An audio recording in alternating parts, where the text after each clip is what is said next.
I just met you. I was very impressed with the epistemology that you do. I think it's really important for people to have an understanding of how to engage with believers. And actually, you talked about in your talk of the you said a backfire effect. Yeah, I talked about the backfire effect here at the Faithless Forum in Dallas, and this is a phenomenon which may or may not be a thing. There seems to be some new science to suggest that it's not as bad as we previously thought, but there's this idea that if you present somebody with evidence that contradicts their view on something, especially if it's something that's very tied to who they are more than likely going to ignore your evidence and believe what they believe even more, with more vigor, and that's the backfire part of it. Yeah, and my degree is in psychology, so I've looked into some of that, and I thought it was really interesting what you said about it, because there is the phenomenon. It reminded me a lot of cognitive dissonance, and there was one study that I read recently that was if you give people an idea that's actually false, and you have them come up with their own reasoning for why it's true, then you show them the evidence that it's not afterward, then they will still be with you that it's not true. But if you come up to them 6 months later, they're usually still in the belief that they previously held, because they found a reasoning behind it. I'm not surprised by that. There's this great podcast that I love listening to called You Are Not So Smart. I don't know if you've ever heard of it or not, but it's phenomenal. It talks about all the things our brains do to protect ourselves from changing our minds. And there's some hypotheses that when you are presented with something that's contradictory to a belief that you hold, that there may be areas of our brain that light up. That's the same sort of areas that light up when we're threatened by like a physical. Like let's say somebody barged into fight this or flight area. kind of thing. Pretty much, yeah. And I think we're maybe just naturally, we sort of have a natural tendency to be afraid of changing our minds. And I'm fascinated by that. Like as a survival technique? Yeah, it's a way of protecting ourselves. So interesting. Rather than running away because we can't run, our brains sort of act as if we're running, and it just shuts down that discourse. Yeah. Yeah, well, and I know cognitive dissonance is something where the idea of being incorrect about something kind of contradicts your self-identity as being someone who's smart. You know what I mean? So if you want to think of yourself as a nice person and you do something that doesn't suggest that you're a nice person, then you'll rationalize either one way or the other why you had to do it, or why what you did wasn't such a bad idea. But also, yeah. Oh, I was going to say, there does seem to be this thing where we're hesitant to admit when we don't know things, that we'd rather just make things up rather than admitting that we don't know. And I think we need to it seems like we need to get past that. Like saying it's okay to say we don't know, rather than making up an answer or pretending that we know something. So do you think that that's something that that happens across the board with believers and non in your time interviewing people? Yeah. I think it's universal. Yeah, this isn't just something that God believers do. Atheists are just as capable of creating answers to things that we don't know the answers to. Yeah. You don't like that. And listen, I've met a lot of atheists who, sure, they don't believe in a God, but they think that they have a soul. Or they think that magic is real, or that karma. Yeah, or karma. I was in Oslo 3 months ago, and everyone was like, "Oh, you can't do street epistemology there on the streets because everybody's they don't believe in God. Everyone's all rational and secular." It's a small sample size, but I asked 5 people, and each person selected some belief that didn't seem to be based on a reliable epistemology, a reliable foundation. So this idea that you can't use street epistemology or critical thinking with atheists is just a mistake. Well, because I guess it's just arriving at why people think what they think or believe what they believe, whether it's religious or not, right? Street epistemology? Yeah, which is why it would work. The what and the why is important. What we're finding though is the how. It's how somebody is concluding that these things are true. What method did they use, and was it reliable?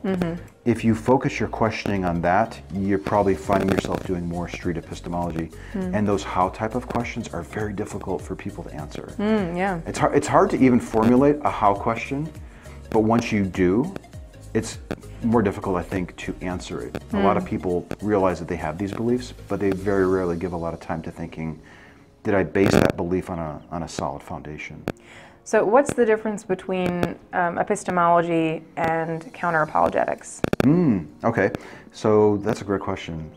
The counter-apologetics tends to focus on what the person just said they believe. So bear with me here. So if somebody says... It's in reaction to, right? Yeah, so like the example that I used today at the workshop was that somebody is a Jehovah's Witness, and one of the first things that we might want to discuss with them is blood transfusions. That's what they believe, and we can spend hours talking about blood transfusions and how it's safe, and memory is not transmitted in the blood. Oh, creepy. What I think makes something a street epistemology conversation is when you move from the what they believe and you move even past the reasons, but you move down to that lower level, which is the how or the method. So yeah, the counter-apologetics approach, it could be beneficial to somebody if they are in that mindset of being open to seeing evidence, but generally that backfire effect is in play, and giving somebody evidence that shows that they're wrong usually causes a person to just ignore what we've said. So what we're finding is that, especially like in a one-on-one situation, the street epistemology approach of Socratic questioning the foundation, it seems like it's the best way. It really does seem like it's the best way to just go right to that foundation. The root of it. Because if that foundation is unstable, it's likely that the belief that's up there might not be true. Right. Yeah. Yeah, that's really interesting too, because it seems to really get at the root of why people think what they think, because you can hear people at work or on the street just randomly saying the most insane sounding things, and you don't even know how to approach that as an ordinary person. You just kind of have to say, okay, and I don't really know what to do. Did you hear my story about the Uber? I was on an Uber like 3 weeks ago. Yeah. Okay. I loved your presentation. It was great. Oh, thanks. Yeah, well, this driver was saying that for various reasons, he's telling kids that words have power, and you can even, if you line up your hands, if one hand is shorter, you line up your hands on the crease of your wrist, right, and you bring them together. And if you talk to your other hand and you say grow 8 times, your hand will grow. So it's the craziest thing. It is, but I just don't think he ever took the time to really think it through. Right. And like, can I test this? Right. What would be the impact if I did this every day for the next year? Right. And I think that a lot of people, they think things or they've come to some conclusions because you don't really think things through all the way with every single little thing that you think or believe. Yeah. You don't think to ask these questions of yourself. So it can be really interesting to have that kind of thought experiment. And I think probably really rewarding too. Yeah. One thing that I noticed though is that when you do ask a lot of people these questions, you invariably ask yourself the same things. So you're right. Like, that makes sense. Until I started learning street epistemology, I rarely would ask myself, how do I know that that's true? But when you ask 200 people that question, you start asking yourself. In fact, before I even make a statement, before I make a tweet or something on Facebook, I now ask myself, okay, how do I know that that's true? Because one of my friends will probably be asking me how I know. Right. So I've now trained myself to walk myself through those steps. So it becomes kind of humbling. It's like you find yourself sort of making less claims and being a little less certain about what it is you think that you know. Yeah, one of my favorite songs on that, Tim Minchin, he has the song it's called The Fence. Okay. And it's sort of an ode to ambivalence, kind of the idea that the more you know about something, the less confident you are that it's one side or the other, kind of false dichotomies. And it's really, really awesome. I love that song. Yeah. So epistemology, and I guess it applies to counter-apologetics too, I guess there's been some controversy around it being I guess kind of an atheist argument only. The something that only applies. Side of it? Yeah, that it's almost like kind of atheists' version of of like like evangelical, like making atheism a religion, I guess. Okay, yeah. And it doesn't quite make sense to me because now I kind of have an understanding of what epistemology is. It just seems logical. But I guess you could maybe speak to that since you know more about it. Yeah, that's a common charge, even from the very early days when we were sort of reading Boghossian's book and going out and having conversations. And I completely understand why people would get the impression that this is like street preaching, because the word street is in street epistemology, and the most visible examples are people who are going out and initiating talks, like saying, "Hey, sir, do you mind if we talk for 5 minutes about a deeply held belief?" That is unusual for people to do, and the closest example I think was, well, that's like the street preacher on the corner, but. Well, number one, it's not just for atheists to challenge theists. I've had great conversations with people who are atheists and are 100% sure that there's no God. And of course, we talked about karma and political things and everything. The other thing is that if you look at a conversation that's being called street epistemology, take a look at the number of times we make an assertion and we like say like we're telling somebody what to believe. To the number of times we ask a question. And then do the same thing with a street preacher. And I think it'll become pretty evident when the line is crossed. I think the line is crossed when the person, let's say it's an atheist who's doing street epistemology, when we start telling a theist, this is the truth, and that's wrong, and this is how you need to think. Right. It becomes fairly clear that it's no longer street epistemology. So that's the difference between the counter-apologetics too, is that making an argument versus challenging someone's arrival at their own argument? Yeah, that's a good way of putting it. But a lot of people think that, well, when you do street epistemology, you should avoid facts. That there's a yes and no to that. There's some nuance here. So the big difference is like... depending on whether they're going to receive it. Yeah, exactly. Yes.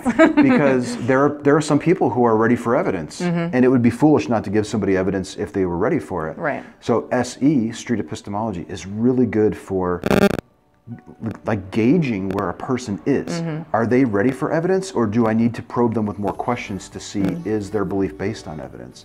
If it's not, if their belief is based on feelings or faith or some other epistemology, then it makes no sense to provide them with evidence. It makes no sense to provide them with counter-apologetics. But if they're ready for it, and they tell you what evidence they would accept, and if it's sufficient, and if it would significantly lower their confidence. Right. There's like at least 3 hurdles there. Right. If they buy into all of that, then you can sit down with them and work with them to give them evidence. Yeah. So you had a title to a video that was kind of controversial? It was a talk I gave. I was at American Atheist last weekend in Oklahoma City. So can you name the title? Yeah, it was, I called it Street Epistemology, a Turning Point for Atheism. Yeah. So what was people's argument against that? I think, the big thing, and we've been championing this, Street Epistemology has come out, that the title of Boghossian's book was a manual for creating atheists. Okay. Well, we suddenly realized, not suddenly, it took a little while, it started dawning on us like, this is not just to challenge believers, this can be used for anybody. This is not just to challenge theists so they lose their religion. Okay, that could be a possible outcome, for sure. If somebody's believing in a God and it's based on a shaky foundation, they may very well become an atheist because of it. So for years we've been pushing this, and I still stand by this, that SE can be used for anything. It's not just for atheists to challenge God believers. However, I was invited to give a talk to American atheists. It's a room full of 800 atheists in there. I think there was maybe 600 at the time. That was my audience, so I tailored this talk to them. And the talk was called A Turning Point for Atheism, Street Epistemology, a Turning Point. And I named it that. I don't regret the title at all. I've had some people on Twitter say like, well, I thought that street epistemology was not for atheists. Well, it can be used for that. This is not just an exclusive tool for atheists. But I think that distinction is lost on some people. So it's a tool that can be applied to it, but it's not exclusively that. Yeah, exactly. So, however, my audience is a room full of atheists, and this is a wonderful tool for atheists to learn. And that was the whole point of my talk, is that, you know, I really do think that this approach, because it tends to avoid the backfire effect like we talked about. It seems ideal for one-on-ones. Right. And it seems like it's freaking effective. It does seem like it works. Yeah, it seems kind of like therapy. Oh, it lends heavily. I think it lends heavily from like psychotherapy. And for me, I think that's the difference between it being like a progression of atheism for the sake of like deconverting Christians or, you know, other faiths. It's the difference between that and just sort of getting at what people believe and why they believe it, no matter what it is. Because I think for me, you can believe what you want. I wouldn't want to take someone's faith away from them for no reason, but just be informed enough to have a reason for what you think. You know, I think people are entitled to that education of having a good standing to have, you know, a reason for what they believe. So that seems really interesting to me. So apologetics, where do you usually do that? The apologetics approach? I'm not against doing it. So like I sort of make the delineation between street epistemology, which is the Socratic questioning, and then the counter-apologetics, I guess I'd call it, of sort of presenting facts. Like I do think that there's a time and place. If I was invited to do a debate against, I don't know, Ken Ham or something like that, I would probably use a mixture of SE and the counter-apologetics. Right. Because I think both would be really well received by the audience. There would probably be theists in there that would hear the counter-apologetics and probably thinking about it a little bit more, instead of as if I was just challenging them directly. But I also think there's some benefit of people observing the SE approach too. The how can you be so sure? Tell me a little bit about your method, those types of questions. Yeah. I kind of think they both have a place. So where can people find you? Well, let's see. Twitter's probably the best way to reach out to me. My handle is Magnabosco. And I also have a Facebook page and a YouTube channel at Magnabosco 210. All right, I'm really excited to go look at it because the video that you showed was really amazing to me because I see people like that all the time living in Texas, and it's really, you know, it can be really frustrating to not know what to say to somebody that just suddenly starts talking about the mark of the beast or something, and you're like, how do I approach that topic? That's really crazy to me. Seriously, my advice would be to be respectful, to really listen to what they're saying, and ask questions, and repeat it back so that they can hear it. Pause if they're really thinking about it. You know, try not to walk on that silence. Let them think about it. And recognize if they're getting overwhelmed too, because sometimes even just asking what you believe, what exactly do you mean by God, that could be an extremely threatening type of question to people. Right. So just give them the time, try to move at their speed. Don't overwhelm them with questions. And it seems like a much more respectful version of engaging with beliefs, because it's about really listening to what they think and letting them flesh out that argument, and not just sort of shooting it down with a quip. So that's cool. I think it's like there's two sides of that. Like, yes, it actually helps the person think about their belief, but also theists who are used to arguing atheists, they're a little taken aback by this. Like, what, you mean he's actually being polite to you and listening? It's kind of hard to demonize a person who's being polite. So I think this actually bodes very well for atheists. Right. They would at least consider giving this a try once in a while. And building bridges about understanding that people who have atheistic beliefs or atheistic views aren't just arriving at them for, you know, emotional or selfish reasons. Not always. Yeah. You know. Right. They may be. Possibly so. Sometimes. Yeah. Sometimes. Well, thanks for watching, guys. This has been Atheist Edge. This is Anthony, and what was the name of your channel? It's Magnabosco 210, and you can find me on YouTube. Well, that's my YouTube channel. Same Facebook page, and then Twitter, Magnabosco. Right. And I'm accessible. Email me. Let me know if you have any questions. Thanks, guys. I'm Courtney. Have a good day. Thanks for the interview.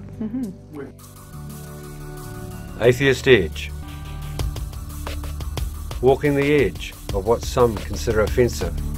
But your feelings don't matter here, only facts. Edgy commentary on the dangers of doctrine, the foibles of faith, the bullshit of belief, the stupidity of superstition, and the idiocy of indoctrination. With razor-sharp wit, curiosity, and critical thought, we take an unblinking look at today's religions. We are Atheist Edge.